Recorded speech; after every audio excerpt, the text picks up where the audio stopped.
রবীন্দ্রনাথ ঠাকুর কি নোবেল পেয়েছিলেন তার সেরা সৃষ্টির জন্য? উত্তরটা আপনাকে চমকে দেবে। আমরা সবাই জানি ১৯১৩ সালে তিনি নোবেল পান, কিন্তু সেটা ছিল কেবল গীতাঞ্জলির ইংরেজি অনুবাদের জন্য। মজার ব্যাপার হলো, রবীন্দ্র ভক্ত আর সাহিত্য সমালোচকদের মতে তার সেরা ৫টি সৃষ্টির তালিকায় গীতাঞ্জলি আসেই না।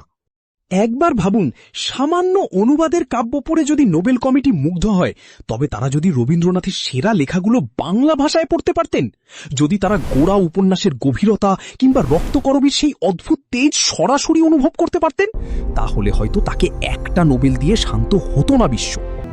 রবীন্দ্রনাথকে বিশ্ব চিনেছে নোবেলের মাধ্যমে, কিন্তু নোবেল প্রাইজ তার প্রতিভার পূর্ণ মূল্যায়ন করতে পারেনি। তার আসল সম্পদ রয়ে গেছে আমাদের প্রিয় বাংলা ভাষায়। আপনি কি একমত?